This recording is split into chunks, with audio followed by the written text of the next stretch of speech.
sur Venez Raisonnons. Nous sommes très heureux d'être avec vous dans ce Désapprendre pour y apprendre, la suite de notre étude que nous avons fait samedi passé. On a essayé de traiter ensemble c'est quoi la nouvelle et l'ancienne alliance selon la Bible.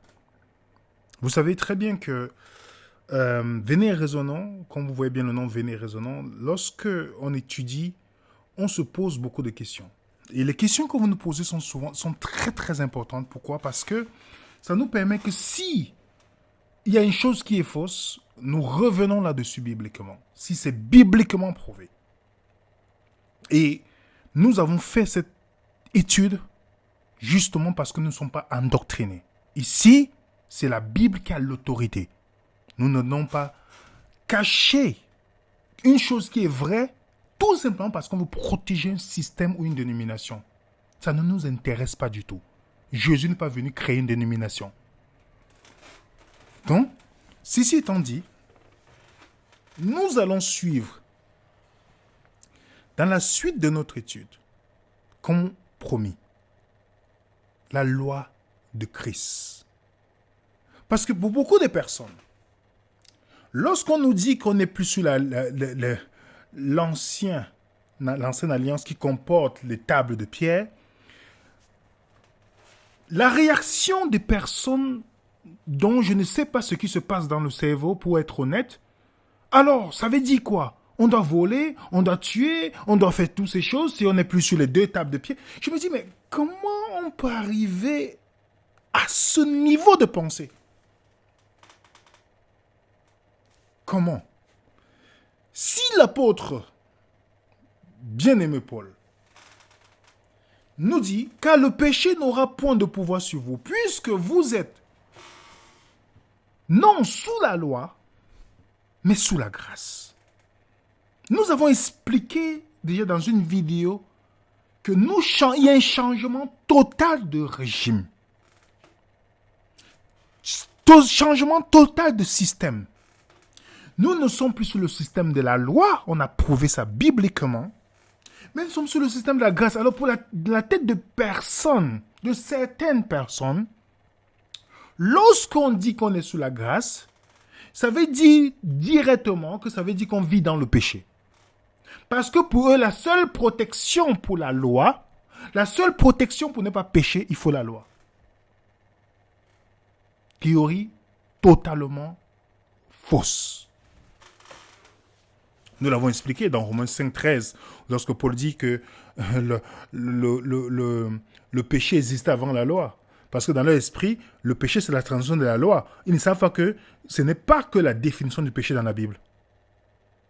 Le péché, c'est le manque de foi aussi. Le péché, c'est connaître quelque chose qui est bien et ne le fait pas, comme Jacques le dit. Donc, il y a plusieurs définitions, mais comme l'objectif, c'est les amoureux, les idolâtres des 10 commandements, dans l'esprit, lorsqu'on parle de ce sujet, il faut impérativement parler de la loi. Alors, est-ce que être sous la grâce, qu'est-ce que ça symbolise? Nous allons essayer de toucher ces points, afin que pour vous qui étudiez, qui voulez vous poser des questions, qui voulez avancer avec Jésus, dans la Bible, lorsque ces personnes vous poseront des questions, vous pourrez leur répondre.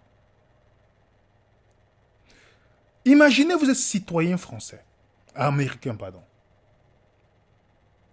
Vous êtes citoyen américain. Et vous venez, lors des vacances, vous visitez la France. Vous commettez un délit. Vous serez jugé sur quelle loi? Vous êtes citoyen américain.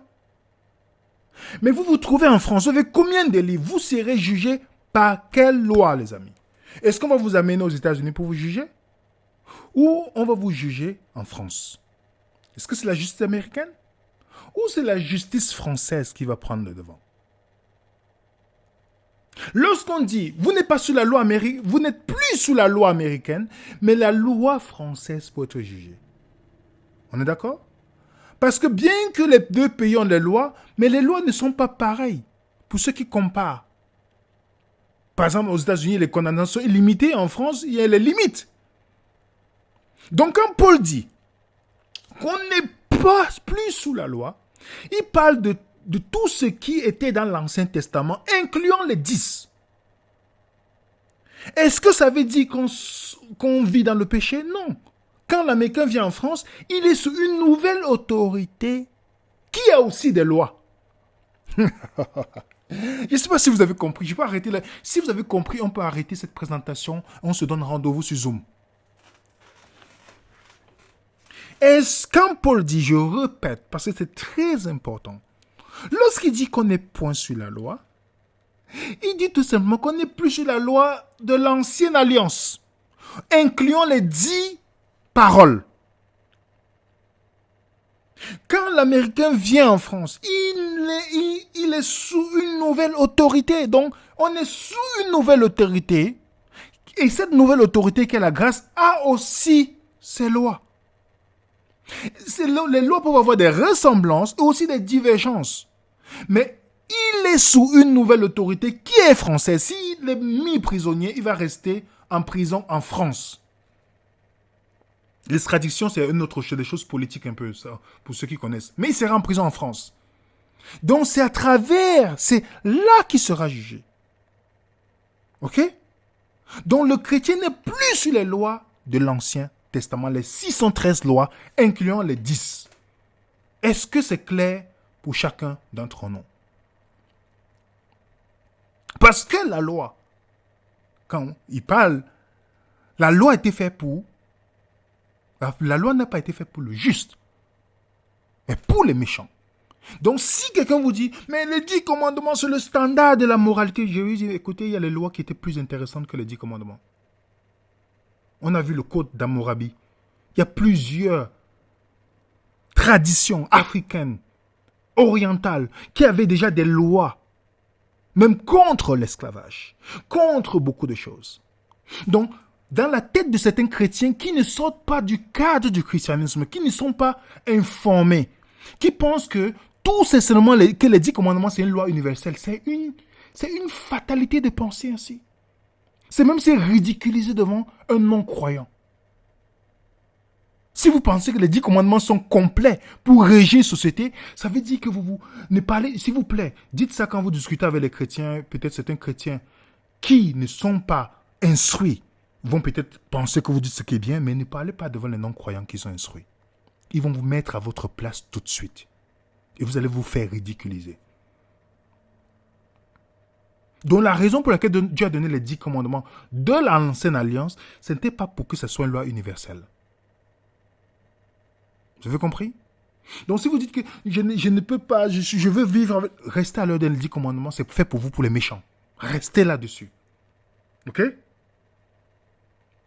Et l'apôtre était clair. Regardez bien ce que Paul dit.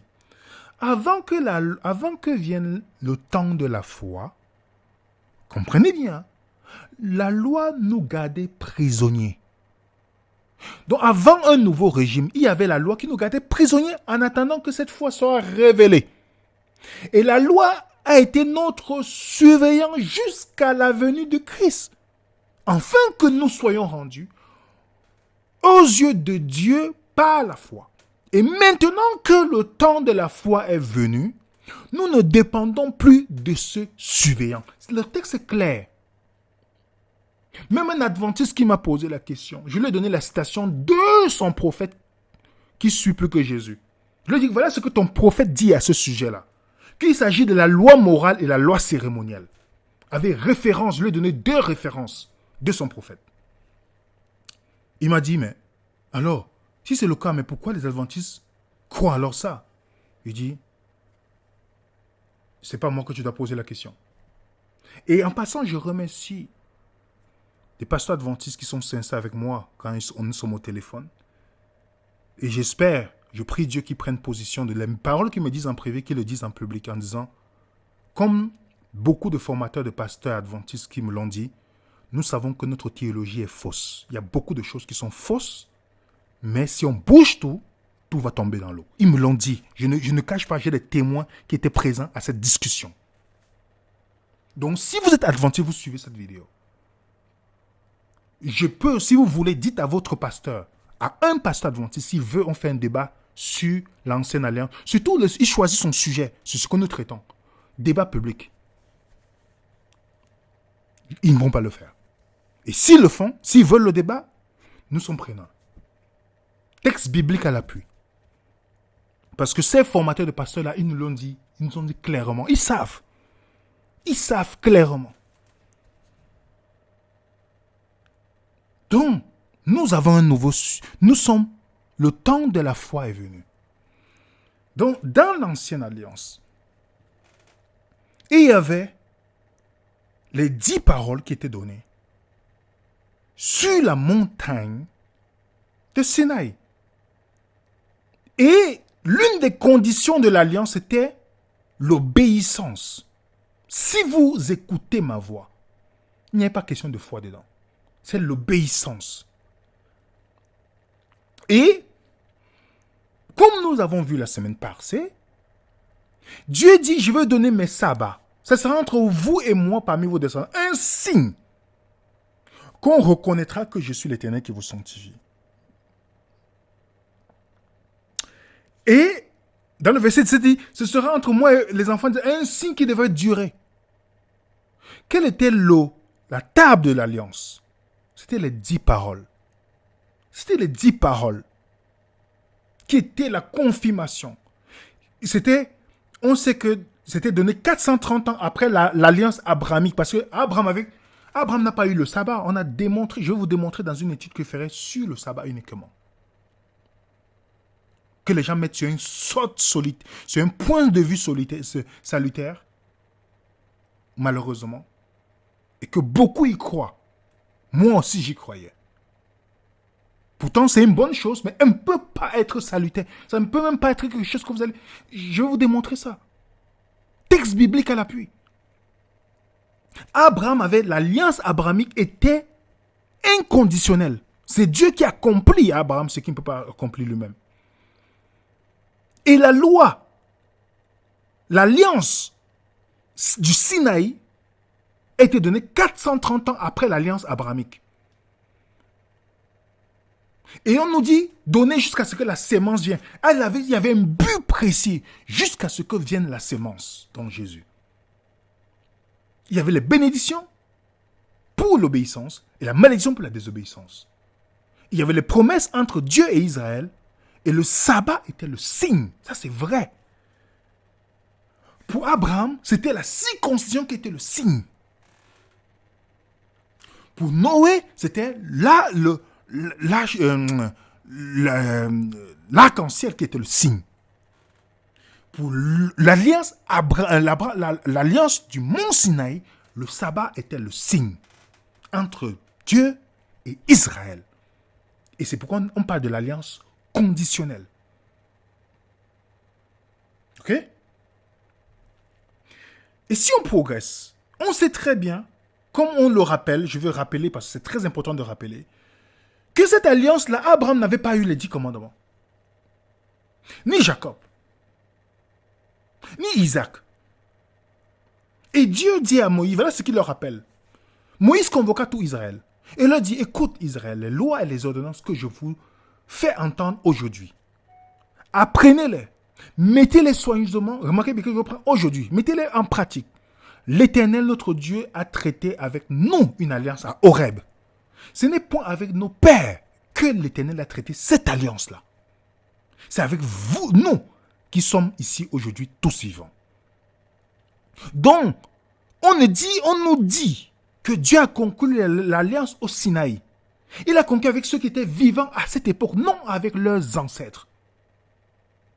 Donc, c'est un problème pour la théologie des sabbatistes, des toraristes, qui disent que les Abraham et les autres ont eu le sabbat. Pourtant, on connaît que, qu'est-ce qui symbolise l'alliance? C'était les 10 paroles. C'est pourquoi Paul dit, la loi survenue 430 ans plus tard. Ce que Abraham n'avait pas. Abraham n'avait pas ces lois. Vous comprenez, les amis? Et c'est pourquoi Néhémie précise que tu les fis connaître ton sabbat. Quand ils sont à l'histoire de Sinaï, quand ils sont sortis d'Égypte, c'est à ce moment qu'ils ont connu le sabbat. Et qu'est-ce qui était le symbole? Puisque Abraham n'avait pas les 10 commandements, les 10 paroles. Il n'avait pas cette alliance-là. Il avait l'alliance abrahamique. Il n'avait pas l'alliance des 2 tables, parce que les 2 tables étaient le symbole. Je mets les références bibliques devant vous. Je vais mettre le document dans le groupe. Les 2 tables étaient les symboles de l'alliance. Les 10 paroles précisées. Les 10 paroles, les paroles de l'alliance. Ok? 2 tables de pierre, écrites du doigt de Dieu. Les 2 tables, les tables de l'alliance. Ça, les textes bibliques sont clairs et nets là-dessus. Les textes bibliques sont clairs et nets. Il n'y a aucune contestation. Deutéronome verset 5. Aucune contestation. Ok? Le décalogue, écrit recto verso, comme les alliances se faisaient au Moyen-Orient. Contrairement à ceux qui disent qu'on écrit un côté. Dans la Bible, c'est recto verso. Parce que l'alliance au Moyen-Orient, c'était toujours ainsi. Il y avait une copie pour l'autre, l'autre copie pour le vassal et le suzerain. Donc, si nous savons que les tables de l'alliance qu'on mettait dans l'arche, les autres à côté de l'arche, il n'y avait que les 10 qui étaient dans l'arche, parce que les 10 symbolisaient les paroles de l'alliance. Je répète, les 10 étaient dans l'arche, ça symbolisait les paroles de l'alliance. Tandis que les autres étaient à côté de l'arche, ils n'étaient pas le symbole de l'alliance. C'était des lois complètes avec les 10 autres, mais ce qui symbolisait les paroles de l'alliance, c'était les 10. Est-ce que dans le ciel, il y a 2 tables de pierre? Ou ça symbolisait quelque chose d'autre? Dieu voulait enseigner qu'il y a quelque chose de plus grand, comme Paul dit, l'ombre des choses à venir. Pourquoi 10? Pourquoi parole? Pourquoi la Bible ne dit pas commandement? Ce n'est pas écrit commandement. Pourquoi ça met parole? 10, c'est le chiffre quoi chez les Juifs? C'est des interrogations qu'un étudiant de la Bible doit se poser. Pourquoi Dieu ne dit pas 20 paroles? Pourquoi Dieu ne dit pas 100 paroles? Pourquoi on dit 10 paroles? Et pourquoi on dit parole? Voilà autant de questions que quelqu'un qui étudie la Bible et qui sort du sillage de la dénomination et qui veut dire, je veux comprendre bibliquement. Pourquoi Abraham, lorsqu'il a commencé à intercéder, il a commencé par 10? Pourquoi il n'a pas commencé par une personne à Sodome et Gomorrhe? Pourquoi il n'a pas commencé par 20 personnes? Pourquoi il a commencé par 10? Pourquoi lorsque Jésus parle, voilà autant de questions, lorsque Jésus parle des vierges, de la fin du temps, Matthieu 25, il parle de 10 vierges. Pourquoi il ne dit pas 7 vierges? Pourquoi il dit 10? Vous n'avez pas remarqué qu'au fur et à mesure, il y a quelque chose à comprendre dedans?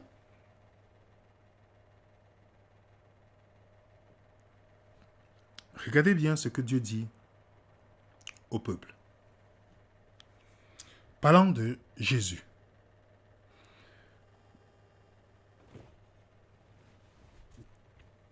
Voici mon serviteur, que je soutiendrai. Ça, c'est une prophétie messianique.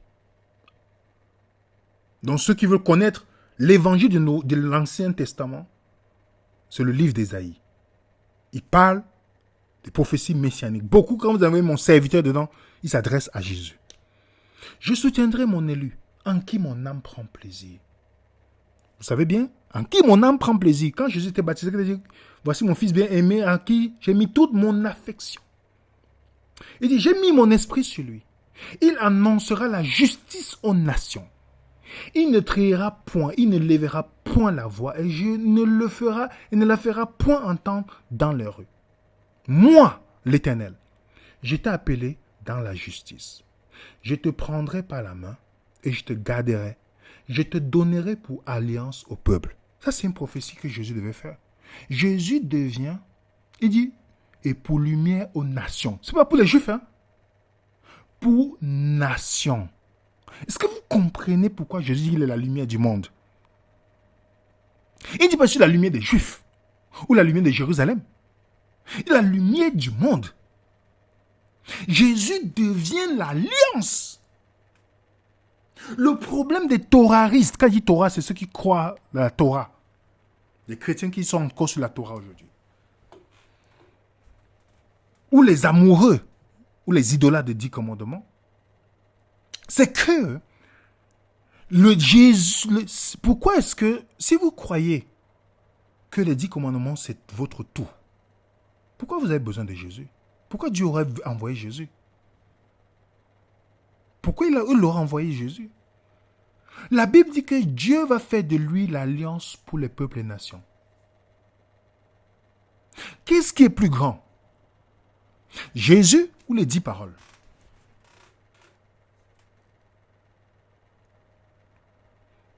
C'est une question qu'on doit se poser. Parce que quand vous regardez l'alliance abrahamique, c'était entre le peuple et Israël, entre Dieu et Israël. Et c'était conditionnel, le signe de sabbat. Quand Dieu dit, je vous donnerai, je ferai une alliance nouvelle, je mettrai mes lois dans le cœur. Quand Jérémie prophétise la nouvelle alliance, il dit bien qu'elle est différente de l'ancienne. On nous dit que la loi de Dieu sera dans le cœur. On ne nous dit pas exactement quelle loi ça implique. Mais seulement que, quelle que soit l'alliance, elle n'est pas comme l'ancienne. C'est la Bible qui le dit. Donc, c'est-à-dire que la nouvelle alliance n'est pas comme le décalogue. Puisque, qu'est-ce qui fait l'ancienne alliance? C'est le décalogue. Mais la Bible te dit que la loi ne sera pas pareille. Elle sera différente. Quand Hébreu amplifie, elle sera différente. Donc, ça veut dire qu'elle sera différente du décalogue. Puisque le décalogue, c'est le signe, c'est les paroles de l'alliance. Elle sera fondamentalement différente d'une ancienne. Lisez Hébreux chapitre 8, Hébreux chapitre 10. Est-ce que vous comprenez, les amis? Donc, ça veut dire que la nouvelle alliance vient avec une loi différente que le décalogue, puisqu'elle est différente. On est d'accord? Donc, pas comme l'ancien, elle sera écrite dans le cœur. Je serai leur Dieu, ils seront mon peuple. Ils me connaîtront. Je pardonnerai leurs péchés. On sait que dans l'ancienne alliance, on se souvient de la Sainte Seine. C'est ce que la Bible dit. Jésus dit, il n'a pas dit souvenez-vous du sabbat, il a dit souvenez-vous de la Sainte Seine. Ok? L'alliance, elle est inconditionnelle. Et c'est le Saint-Esprit qui devient le signe. Voilà ce que nous avons vu. Je sais que la tradition est difficile. C'est difficile de sortir de la tradition. Mais est-ce que vous, après, malgré les faits bibliques, qu'est-ce que ça vous dit, les amis? Nous assistons à la fin des 10 commandements. Qui était le symbole de l'ancienne alliance? Ça, c'est, on s'appuie sur la Bible. Hein? On s'appuie sur la Bible. Vous comprenez? En effet, avant que la loi ne soit donnée, le péché était dans le monde. Et on sait très bien que la loi, toutes les lois de l'Ancien Testament, rendaient le péché puissant. D'autres disent même que ça donne la puissance du péché. C'était la loi. Romains 5, la loi est intervenue pour que l'offense abonde. Vous comprenez? Voilà tout ce qu'on dit sur la loi. Pour tous ceux qui pensent souvent que la loi est le reflet du caractère de Dieu, qui est une théorie fausse qu'on a démontrée parce que c'est la parole d'une prophétesse qui n'est pas biblique, qui a amplifié ça dans une dénomination et beaucoup de gens ont répété. Moi, je pensais aussi. Mais en fait, la loi ne peut pas être le reflet du caractère de Dieu. Vous comprenez? On a démontré. Pour ceux qui veulent savoir, il y a la vidéo, elle est encore disponible. Vous regardez seulement les vidéos récentes, vous allez voir une vidéo où nous avons démontré que la loi ne peut pas être le reflet du caractère de Dieu. Il n'y a qu'une personne qui peut être le reflet du caractère de Dieu, Jésus-Christ seul. Sans la loi, sans le péché, sans la loi, le péché est mort. Et regardez l'apôtre Paul. Dans le juif pharisien qu'il est, l'apôtre Paul discute dans une lettre à Corinthe. En passant, chronologiquement, Galate vient avant Corinthe. Pour ceux qui connaissent l'histoire de Paul, si on devait placer, c'est Galate qui devait venir avant Corinthe. Ça, c'est juste une parenthèse. Vous êtes manifestement une lettre de Christ, écrite par notre ministère. Non avec de l'encre, mais avec l'esprit du Dieu vivant. Non sur les tables de pierre, mais sur les tables de chair, sur les cœurs, et cette assurance-là, nous l'avons par Christ auprès de Dieu. Ce n'est pas dit que nous soyons par nous-mêmes capables de concevoir quelque chose comme venant de nous-mêmes. Notre capacité, au contraire, vient de Dieu. Il nous a aussi rendus capables d'être ministres d'une nouvelle alliance. Comprenez bien, non de la lettre, mais de l'esprit. Car la lettre tue, mais l'esprit vivifie. Regardez comment il continue. Il parle de nouvelle alliance, hein. Pas comme l'autre, hein. Regardez. Or, si le ministère de la condamnation, si le ministère de la mort, vous avez vu ça? Le ministère de la mort gravé sur les tables de pierre. Donc, il parle de l'alliance. Quelles étaient les paroles de l'alliance? Les 10 paroles. Il appelait ça quoi? Ministère de la mort. Je peux vous rappeler seulement, pour juste un petit rappel, qu'est-ce qui est écrit sur les tables de pierre pour l'alliance? Les 10 paroles. Les autres lois de Moïse étaient écrites sur les tables de pierre, mais ce n'était pas dans l'âge. Est-ce que vous comprenez? Les 10 paroles symbolisaient quoi? Bibliquement.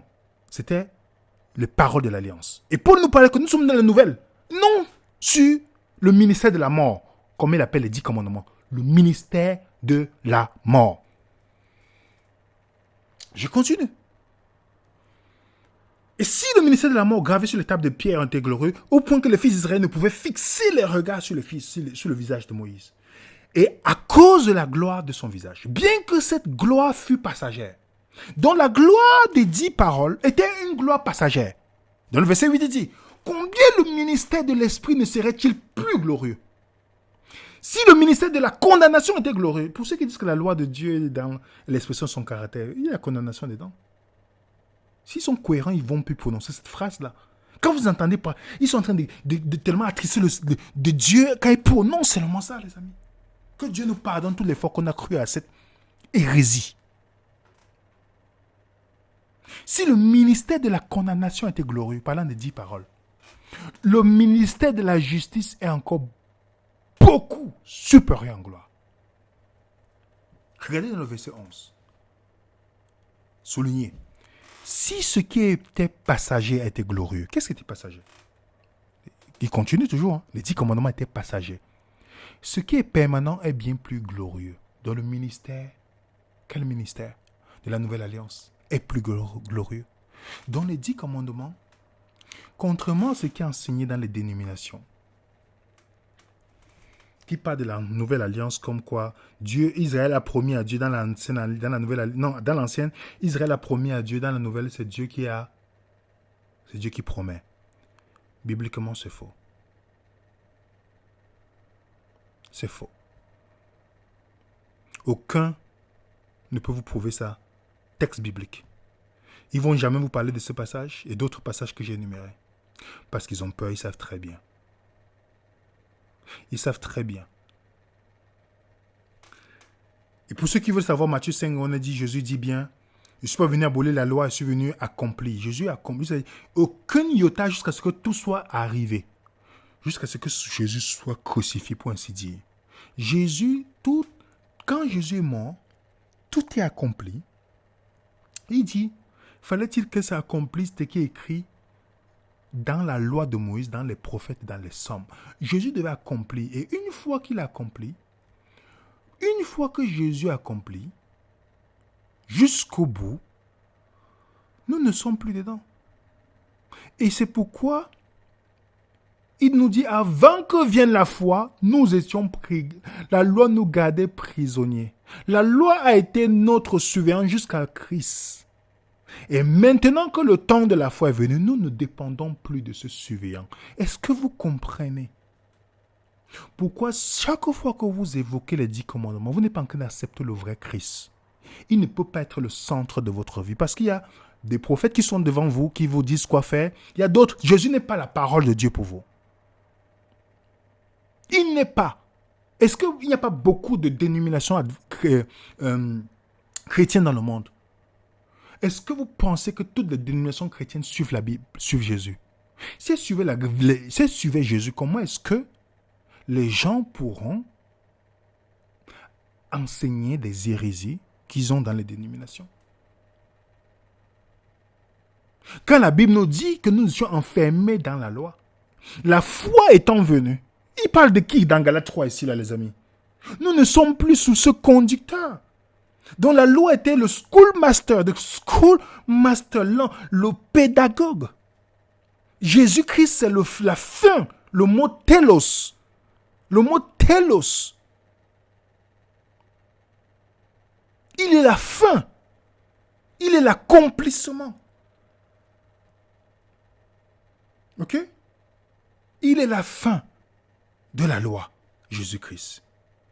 Et c'est pas pour rien que relisez bien ce verset. Luc 16, 16. Le temps de la loi de Moïse et les livres des prophètes a duré jusqu'à l'époque de Jean. C'est pourquoi Jean est considéré comme le grand des prophètes. Et le dernier, c'est Jésus. Donc, il n'y a pas d'autre prophète que vous pouvez suivre que Jésus. Si tous les gens qui se mettent dans le christianisme, qui s'autoproclament prophètes là, c'est des apostats. Tous et toutes, c'est les apostats bibliquement. Il y a quelqu'un qui m'a donné un argument, un adventiste, je pense qu'il était sincère lorsqu'il m'a donné cet argument. C'est quelqu'un que j'aime bien. Il m'a dit, oui, mais Jésus a dit qu'il y aura les faux prophètes. Ça veut dire que par ricochet, il y aura les bons. Je dis, mais Jésus n'a jamais parlé de bons prophètes. Il m'a dit, mais s'il dit faux, c'est parce qu'il y aura les bons. J'ai dit, d'accord. Tu es en train de me dire que lorsqu'on parle de quelque chose, il faut toujours le contraire qui existe. Alors, s'il y a les bons meurtriers, est-ce qu'il y a les bons vendeurs de drogue? C'est toujours mauvais. Jésus n'a jamais parlé des bons prophètes qui doivent venir. Il a seulement parlé des faux prophètes. Aucun apôtre ne s'est autoproclamé prophète. Et aucun apôtre n'a suivi une personne qui disait dans la Bible qu'il avait le don de prophète. On voit dans l'acte quelques gens qu'on disait qu'on appelait prophète. Jamais un apôtre n'a dit on va aller consulter ce que la personne dit. Jamais. Jean est le dernier prophète dans la loi et les prophètes. C'est pourquoi Hébreu dit à la fin des temps, à plusieurs reprises, de plusieurs manières, Dieu a parlé à nos pères par les prophètes. À la fin, il ne nous parle pas à son fils. C'est clair et net. À la fin, il ne nous parle pas par autre personne que Jésus. Jésus, c'est la parole. Le prophète veut dire celui qui parle de la part de Dieu, qui prononce la parole de Dieu. Jésus devient l'incarnation même du mot prophète. Jusqu'à la venue de Jean-Baptiste, tout était régi par la loi et les prophètes. Car tous les prophètes et la loi ont prophétisé, ont prêché jusqu'à Jean. La loi et les prophètes ont duré jusqu'à Jean. Vous comprenez? Voilà ce que la Bible dit. Le ministère de la mort. Nous ne sommes plus sur le ministère de la condamnation.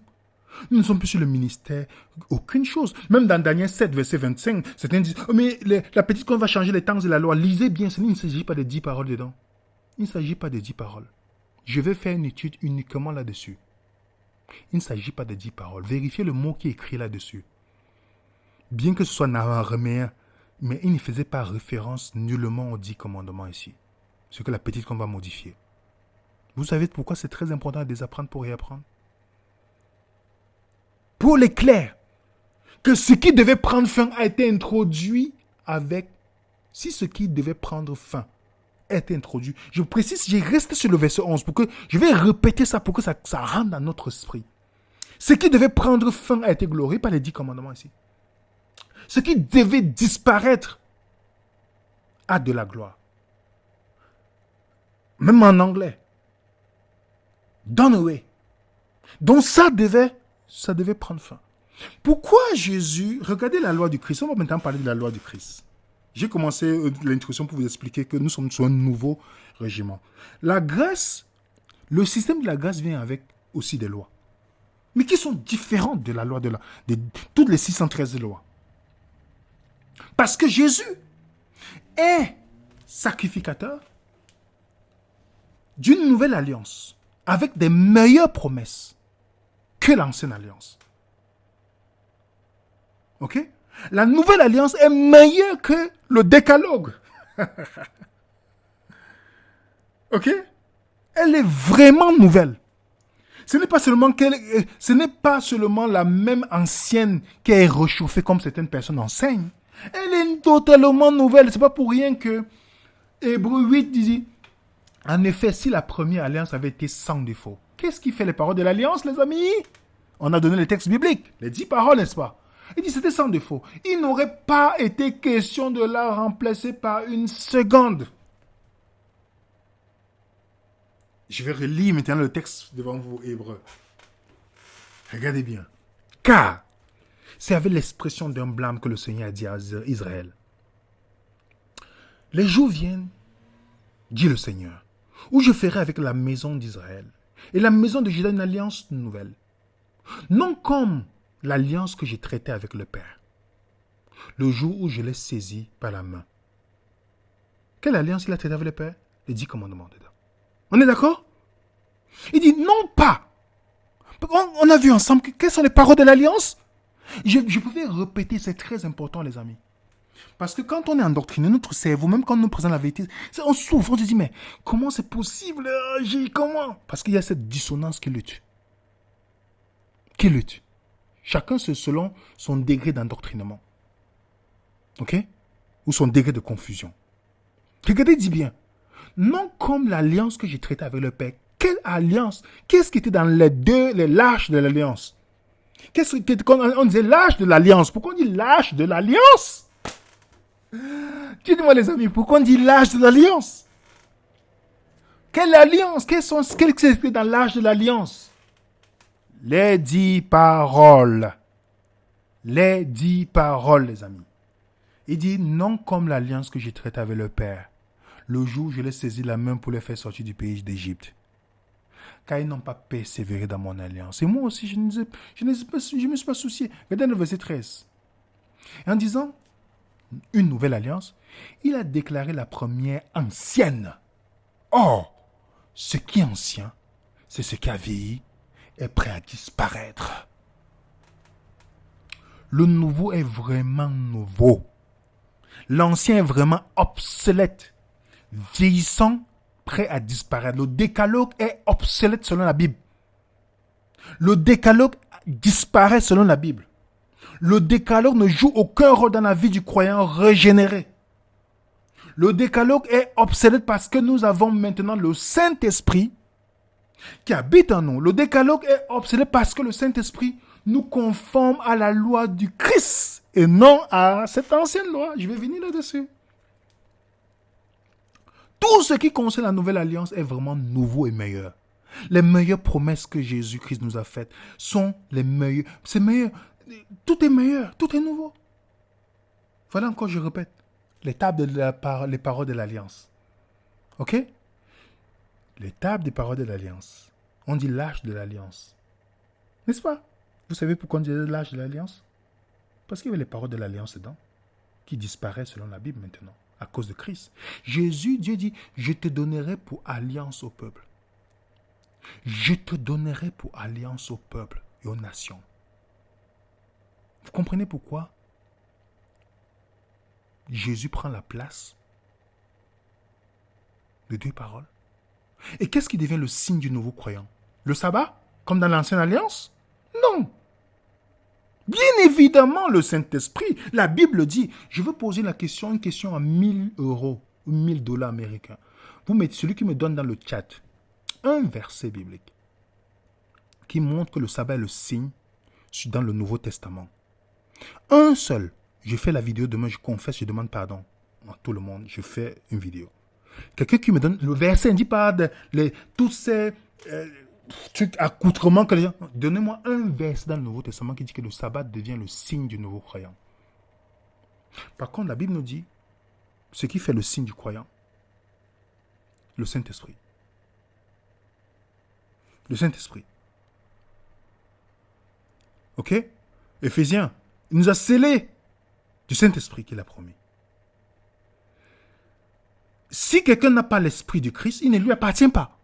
Voilà ce qui fait le signe. Car tous ceux qui sont conduits par l'Esprit de Dieu sont fils de Dieu. Voilà. On ne peut pas dire que les mondains sont les fils de Dieu. C'est seulement quand tu acceptes Jésus. Galates chapitre 5. Mais le fruit de l'esprit, vous pensez que dans la nouvelle alliance, il n'y a pas une loi? Il y a une loi qui est différente. Je vais vous montrer. On avance. Mais le fruit de l'esprit, c'est l'amour, la joie, la paix, la patience, la bonté, la bienveillance, la foi, la douceur, la maîtrise de soi. Il n'y a point de loi contre ceux qui vivent de la sorte. Vous avez entendu?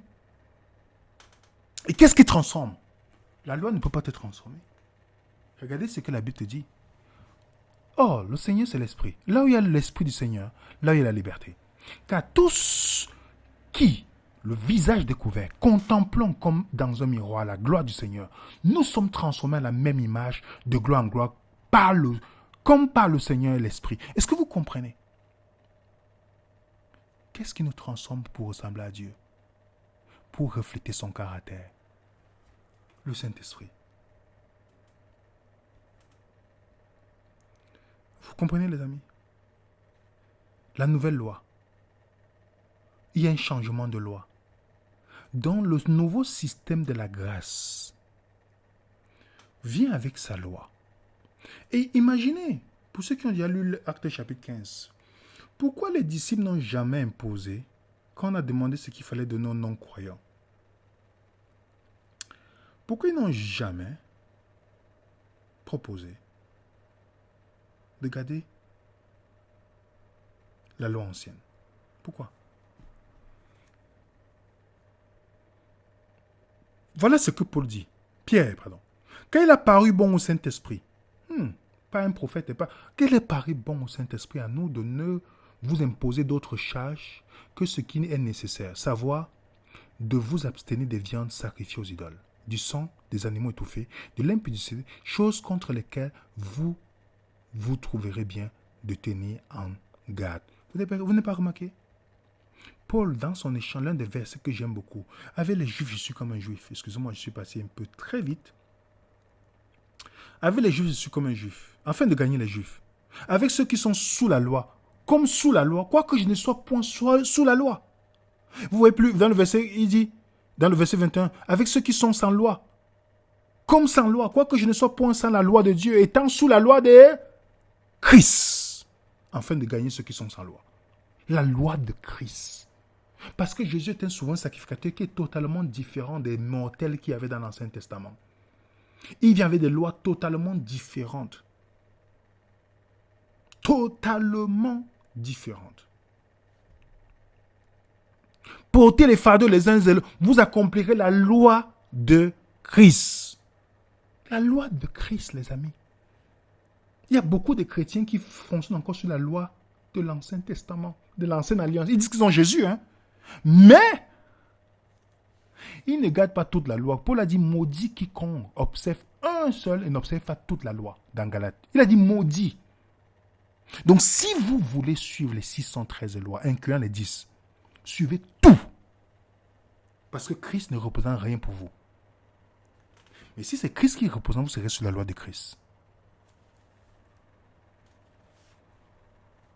Vous comprenez, les amis? Parce que dans l'éthique, beaucoup de gens, quand ils entendent on est sous la loi, on est sous la nouvelle alliance, ils pensent que quand on dit qu'on est sous la grâce, directement dans leur esprit, voilà, c'est le péché. Jésus donne une nouvelle loi. Dans sa loi, il dit, je vous donne un nouveau commandement. Le mot entolé peut dire beaucoup de choses, mais Jésus utilise l'expression entolé. Il n'utilise pas nomos.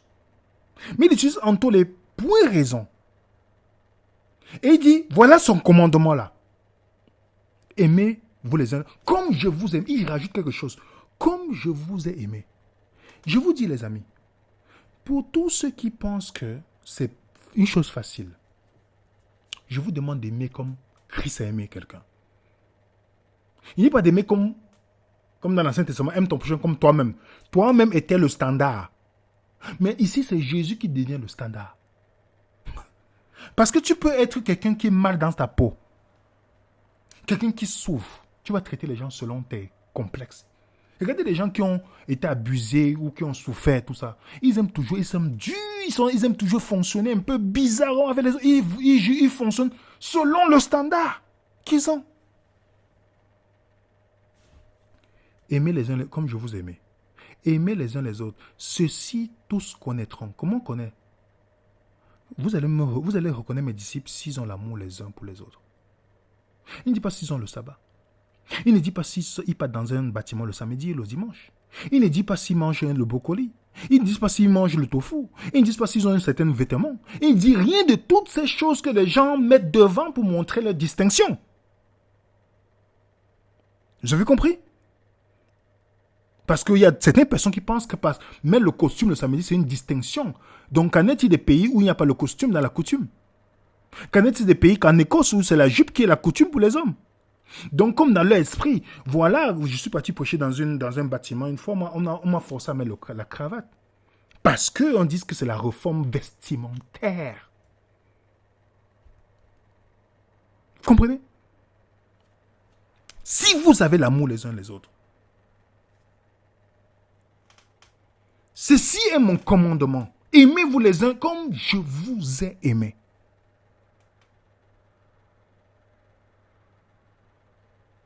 Vous comprenez? Le chrétien n'est pas sous l'ancienne alliance. Ce que je vous commande, c'est de vous aimer les uns les autres. Et regardez Jean. Jean, le disciple bien-aimé. Pourquoi je précise sur Jean? Paul parle aussi de la loi de Christ, tout ça. Il parle de ça, Pierre parle. Pourquoi Jean? Parce que c'est Jean qui écrit le livre d'Apocalypse. Le dernier livre de la Bible. Jean a passé le temps à marteler ça dans ses écrits. Si vous lisez les épîtres, je vais vous donner quelques exemples. Dans ses épîtres, Jean n'a cessé de parler de ce commandement-là parce qu'il a été marqué par ce commandement. Il dit, ceci qui nous a été, car ce qui vous a été annoncé, c'est ce que vous avez entendu dès le commencement.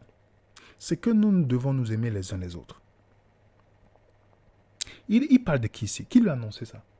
Quel commencement il parle? De la création ou lorsqu'il a avec sa marche avec Jésus? Regardez maintenant dans l'autre chapitre où il dit, car c'est ici mon commandement. Car c'est ici. Car c'est ici pas mon, il parle de qui? De Jésus. Que nous croyons au Fils, à son Fils, au nom de son Fils Jésus, et que nous nous aimons les uns les autres selon le commandement qu'il nous a donné.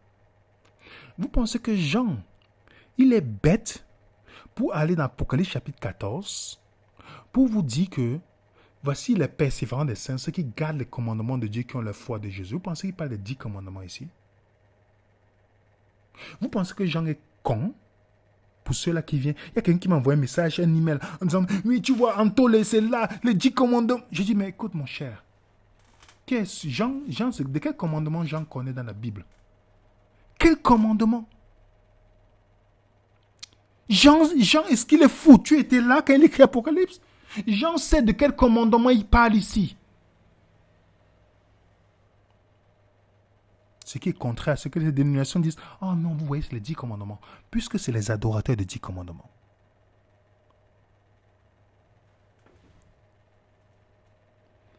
Vous ne devez rien à personne si ce n'est de vous aimer les uns les autres.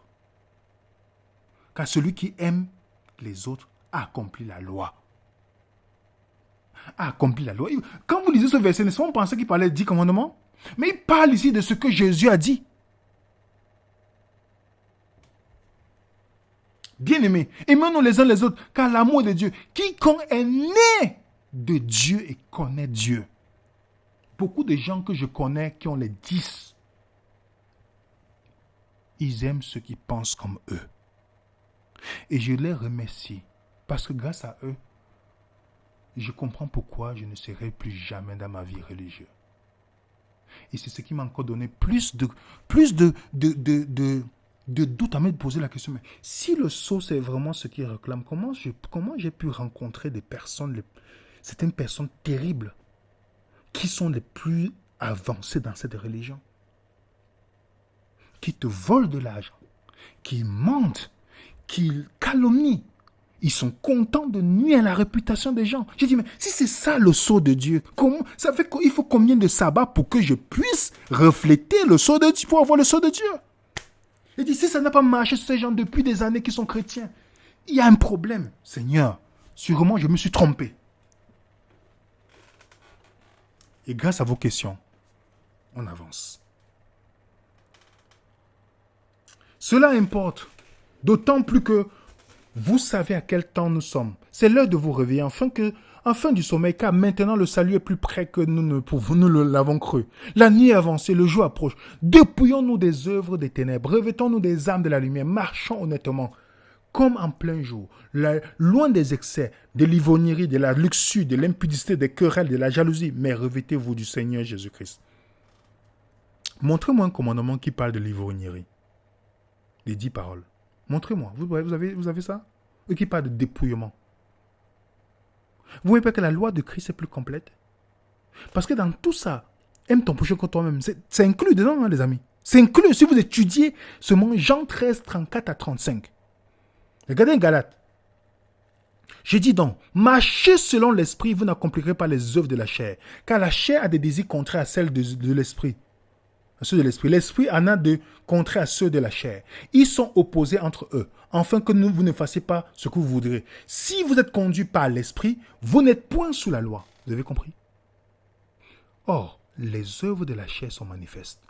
Ce sont l'impudicité, l'impureté, la dissolution, l'idolâtrie, la magie, les inimitiés, les querelles, les jalousies, les animosités, les disputes, les divisions, les sectes, l'envie, l'ivrognerie, les excès de table, les choses semblables. Je vous dis d'avance, comme je l'ai dit, ceux qui commettent de telles choses n'hériteront pas le royaume des cieux. Alors dites-moi, qu'est-ce qui est plus complet, les 10 ou ce que nous venons d'énumérer? Est-ce que vous savez que quand on compte avec les 10 paroles, on a 613 lois dans l'ancienne alliance? Quand on parle de l'ancienne alliance, on parle des 10 qui est les paroles de l'alliance. On compte au total de toutes les lois, c'est 613. Est-ce que vous savez que dans le Nouveau Testament, toutes les choses quand on se base de tout ce que les apôtres ont dit pour les chrétiens nés de nouveau de ne pas faire, on a 1050 lois. Je dis bien 1050 lois. Tapez, faites vos recherches. Et pour ceux qui sont dans notre groupe Telegram, on va vous envoyer un document. C'est en train d'être mis en place par une sœur qui est en Californie, qui traduit pour nous. Nous la remercions pour sa dévotion aussi, pour ça. Vous allez avoir la documentation dans notre groupe Telegram des 1050 lois. Je dis bien 1050 lois qui résument la parole que je vous ai donnée. Si vous étudiez Jean 13, 34 à 35, vous allez voir. 1050 lois. Toutes les recommandations des apôtres, on a énuméré chaque recommandation des apôtres. Énuméré. Tout ça, ça fait 1050. Et vous voulez savoir la suite? Aucun ne parle, aucune de ces lois ne parle, ni ne recommande le sabbat. Je précise. 1050 dans le Nouveau Testament. Dans la Nouvelle Alliance, quand on regarde les lois, 1050. Aucune ne vous parle de faire le sabbat. Aucune recommandation sur ça. On nous décrit seulement les événements, mais on ne nous donne jamais un commandement là-dessus. Je vais revenir sur ça. Vous comprenez? Est-ce que vous comprenez que dans la Nouvelle Alliance, c'est beaucoup plus demandant? C'est pourquoi c'est le Saint-Esprit qui te dirige. Le commandement de Jésus demande beaucoup plus que vous ne pouvez imaginer. Mais la différence, c'est que le croyant n'est pas sauvé par rapport à ces choses. Il y a les bonnes œuvres établies à l'avance par Jésus. C'est pourquoi la Bible nous appelle les sanctifiés déjà. Hébreux 10, 14, j'ai donné les références lors de notre dernier Zoom. On va faire une étude uniquement là. Pourquoi la Bible appelle les nouveaux croyants les sanctifiés. Donc, quand vous et moi étudions la Bible, dans la nouvelle alliance, c'est la loi de Christ. C'est la loi de Christ. Donc, alors, pour un étudiant de l'Ancien Testament, pour ceux qui étudient, il y a les bons principes dedans. Mais vous n'êtes pas sous ces principes-là. Vous n'êtes pas comme j'ai fait une vidéo pour montrer, toutes ces lois, c'était pour les Juifs et Dieu. C'est pourquoi c'était corroboré par les tables de l'alliance, parce que c'était entre le peuple et eux. Mais beaucoup de dénominations vous disent, nous sommes sur la nouvelle alliance, mais vous enseignez la dîme. Ils vont vous enseigner toutes sortes d'enseignements qui ne sont pas dans... Ils vont dire le pasteur, toutes ces choses, les paroles, qui ne sont pas dans la nouvelle alliance. Dans la nouvelle alliance, nous sommes tous sacrificateurs. Nous sommes tous sacrificateurs. Est-ce que moi, je mange des animaux impurs ou toutes ces choses? Non, scientifiquement, c'est pas bon. Je le mange pas parce que c'est pas prêt. Je suis végétalien, pour vous dire. Végétalien aucun. Donc, je ne mange pas ces produits. Mais celui qui mange le porc, qui ne mange pas ou tout ça, il n'est pas sauvé par rapport à ça. Ça n'a aucun point sur le salut. C'est une bonne chose. Je me repose le samedi. Pas parce que je pars dans un bâtiment. Oh non, c'est un jour, je profite de la nature, je profite de beaucoup de choses, j'échange avec des personnes, je peux aider tout ça. Il n'y a rien à voir, donc je pouvais faire ça d'autres jours. Donc juste pour rester dans l'esprit des gens. Pour que les gens comprennent très bien que faites attention quand vous partez prêcher l'évangile. Les gens qui ont fait de l'évangile les bons conseils. Il y a les bons conseils qui sont à côté. Oui, c'est bien de ne pas manger tes choses pour ta santé. Mais ne mettez pas sous le coup du salut. Le salut, c'est en Christ uniquement. Je sais que c'est difficile quand on est endoctriné. Mais le salut, c'est en Jésus. Ne retirez pas Jésus. Ne mettez pas Jésus comme une des choses. Oui, tu acceptes Jésus, mais tu dois aussi faire ça. Non. Jésus n'a jamais dit qu'il y aura un prophétesse qui va venir. C'est lui la parole de Dieu. Jésus n'a jamais dit qu'un morceau de brocoli ou d'un tofu, qu'il y aura un salut qui passera par le tofu. Il n'a jamais dit ça. Est-ce que c'est des bonnes choses de ne pas manger certaines choses avec les recommandations scientifiques? Oui, mais bibliquement et dans le salut, ça n'existe pas. Vous ne devez jamais mettre ça devant le salut. Il n'y a aucun autre nom par lequel nous sommes sauvés que le nom de Jésus. C'est pourquoi si vous voulez voir les gens qui font la vraie évangélisation, c'est lorsqu'on ne met pas la dénomination devant et lorsqu'on parle que de Jésus uniquement. Lorsque les gens commencent à vous dire, voilà comment vous devez faire pour devenir ceci, vous n'êtes plus dans l'évangile. C'est pourquoi je vous dis, ce n'est pas dans la dénomination que je connais, que j'apprends à connaître Jésus. Quand j'ai fait la série, ce Jésus que je pensais connaître, c'est parce que, n'oubliez pas, c'est parce que j'avais déjà commencé à étudier ces choses, que je me suis dit, en fait, non seulement je n'ai que pas connu Jésus. Le Jésus qu'on me présentait dans une dénomination, il était égal à Satan, et Dieu l'a élevé à un niveau pour devenir comme lui. Le Jésus que j'ai connu dans la dénomination, il était un blanc. Et que les noirs devaient lui ressembler dans le ciel. Présenté par le prophète de la dénomination dans laquelle j'étais. Donc, quand j'ai regardé les critères, je me suis dit, mais en fait, ce n'est pas le Jésus de la Bible. Mais on est sur le nom Jésus. Mais qui est le Jésus de la Bible alors? Qui est le Jésus de la Bible? Et je comprends pourquoi. Beaucoup de ceux que je connaissais n'avaient pas le Jésus. Autant de damnés religieux qu'ils pouvaient avoir, il fallait seulement commettre l'erreur de ne pas être d'accord avec eux sur une seule chose bibliquement. Ou de dire, non, vous enseignez ça, mais ça c'est faux, je vais enseigner le contraire. Vous verrez le bûcher se lever. J'ai subi les foudres de ces gens-là qui disent qu'ils ont... Pas tous, il y a des gens qui m'aiment pas, qui m'aiment encore, bien qu'ils savent très bien que je ne suis pas d'accord avec leur doctrine. Mais je dis bien de ceux-là que malgré... Ils enseignent le sceau de Dieu sur le sabbat. Aucun texte biblique, aucun dans le Nouveau Testament, aucun texte dans le Nouveau Testament ne l'enseigne. Aucun texte ne enseigne la dîme qu'ils enseignent. Aucun texte n'enseigne qu'ils sont le reste. Mais ils se proclament le reste. Quand tu parles bibliquement, ils ne tiennent sur rien biblique. Alors, quand vous commencez à étudier qui est le Christ, vous vous rendez compte en fait, le salut c'est en Jésus uniquement.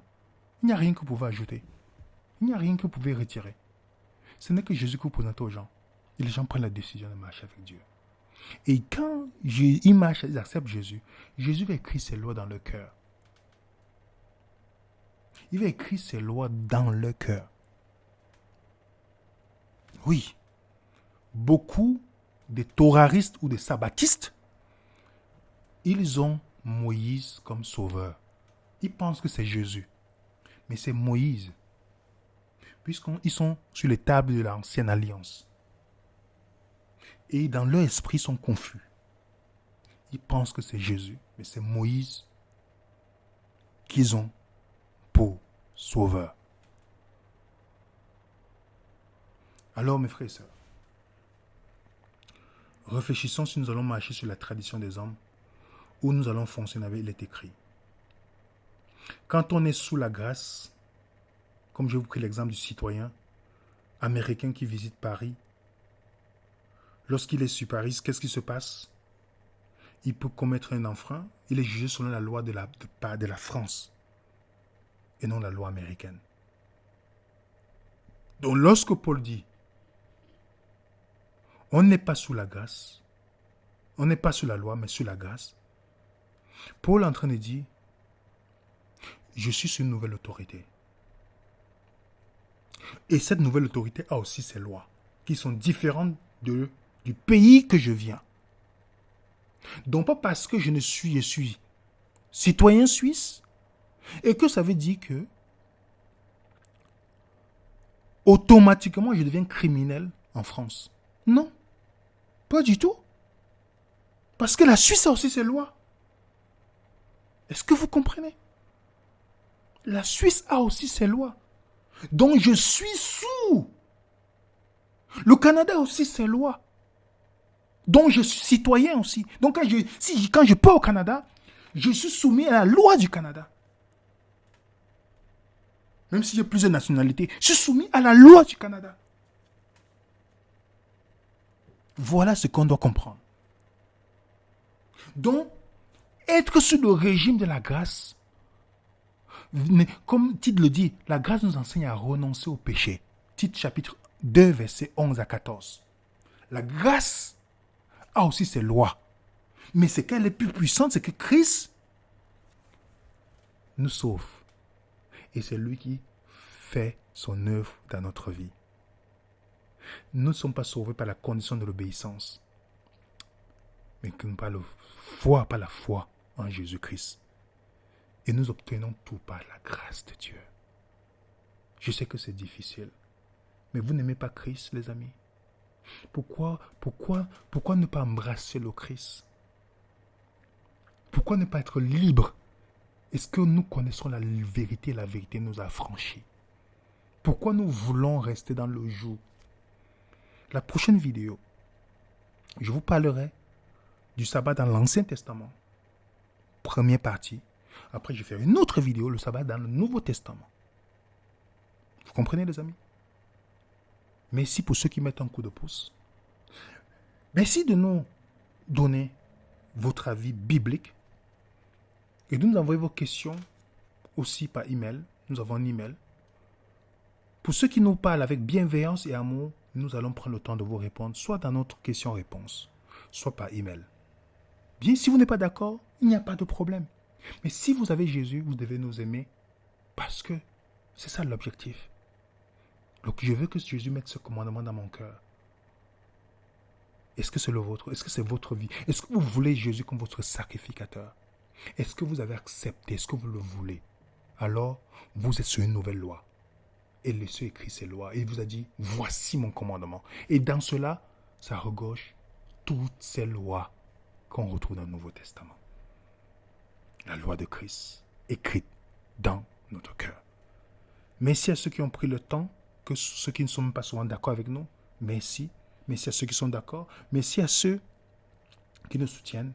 Et vos questions sont importantes. Et je remercie encore tous ceux qui nous envoient les questions avec bienveillance et respect. Parce que vos questions sont très importantes pour nous autres. Et sachez bien que même si un jour, quoi qu'on enseigne, si on voit qu'on se trompe, nous allons vous présenter la vérité. Que ce soit populaire ou pas, Nous allons, une chose, vous pouvez vous garantir là-dessus. On ne cherche pas l'audimat. On ne cherche pas les gens pour nous aimer. La seule chose que la vérité. La vérité. La vérité. La vérité. Que la paix du Seigneur soit avec vous. Mettez un coup de pouce pour référencer cette vidéo. Et n'oubliez pas de télécharger le document dans notre groupe Telegram. Le lien pour s'inscrire dans le groupe Telegram, c'est juste dans le commentaire épinglé. Téléchargez le document, vérifiez avec les versets, étudiez pour vous-même. Et à très bientôt sur Venez Raisonnons. Bonne journée les amis. Et bon après-midi pour d'autres. À très bientôt sur Venez Raisonnons.